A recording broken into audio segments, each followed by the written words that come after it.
What is branding anyway? And does it have anything at all to do with the world famous Russell brand? Absolutely not. In this video, we're going to take a deep dive on what exactly branding is, and more importantly, whether or not you need branding in your small business. If you watch the video to the end, you'll know exactly what you need to do next. Branding falls under the umbrella of marketing. By definition, marketing is the activity or business of promoting and selling products or services. Under the umbrella of marketing, we have two main marketing categories: lead generation and also branding. Before we determine whether or not your business needs to invest in branding, we first need to differentiate branding from lead generation. In both the case of branding and lead generation, we are attempting to make a potential customer make a decision. The difference between the two is when the potential customer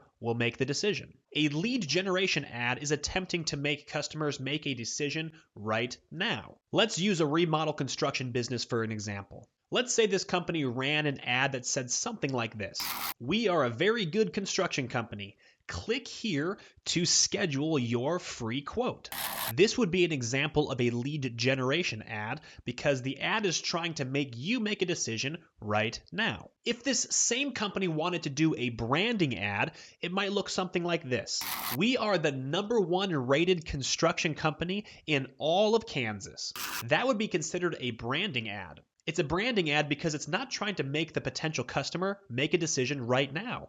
That customer can use that information to make a decision in the future. More on that to come. So what actually happens to my potential customers when they see a branding ad versus when they see a lead generation ad? Like I said before, a lead generation ad is trying to make a potential customer make a decision right now. By making a decision right now, that potential customer is turning into a lead. A lead is simply a person who has expressed some interest in becoming a customer.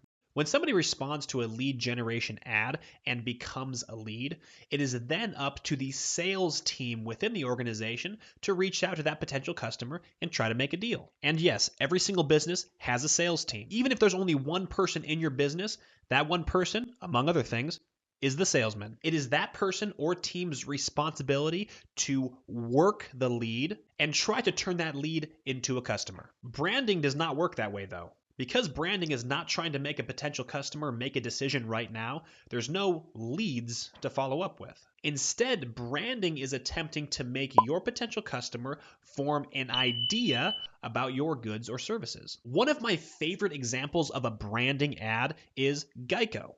Geico. 15 minutes could save you 15% or more on car insurance. Did you notice anything weird about that ad? The ad says that a 15-minute call could save me 15% or more on car insurance, but the ad never actually gives me a phone number to call. That seems like a problem. It would be a problem if that was a lead generation ad, but it's not a lead generation ad, it's a branding ad. The sole purpose of that ad isn't to try to convince potential customers to make a phone call right now. It's to convince potential customers to remember that when they need car insurance, whether that's a week from now or a month from now or a year from now, they will remember that a 15-minute call to Geico could save them money on car insurance. That's the key difference between lead generation and branding. And now that you know the difference, you'll probably realize that most ads that we see on TV, for example, aren't lead generation ads. They're branding ads. And that makes a lot of sense, right? Because if you're sitting down watching your show or watching a football game or something like that, what are the odds that you're going to stop watching the football game so that you can call Geico about car insurance? Not very likely. I mean, I don't think I've ever done that. But branding ads are incredibly powerful at making us make decisions in the future. Here's a good example. One of the most common TV ads that you might see is for Coca-Cola.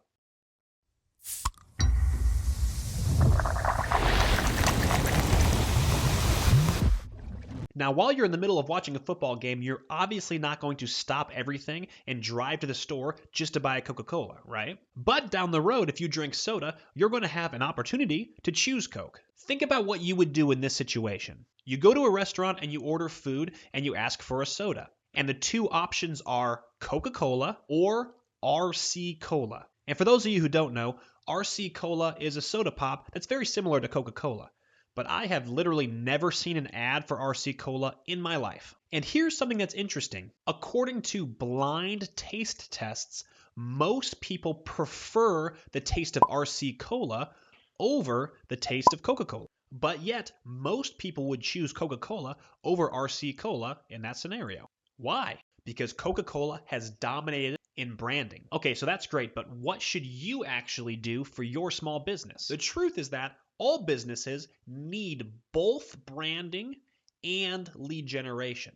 But the question is, what do you need more right now? What it comes down to is quality or quantity. In your small business, do you have a surplus or an insufficient number of leads? For your sales team, do you have enough leads coming in for your team to be able to work full-time generating customers? If the answer is that you have an insufficient amount of leads, then you need to focus more on lead generation right now. You need to generate more leads for your sales organization. However, if you have plenty of leads, but your leads are not the greatest quality, in that case, you should focus your marketing efforts on branding. You already have plenty of leads, but the more branding you do, the higher quality those leads will be. And if you're in a situation where you have both high quantity and high quality, that's the Goldilocks zone. If that's the case for you, then now might be a good time for you to scale your business. Thank you for watching this video to the end. I appreciate you sticking with me the entire time. If you want to watch more videos like this, go ahead and click on this button right there.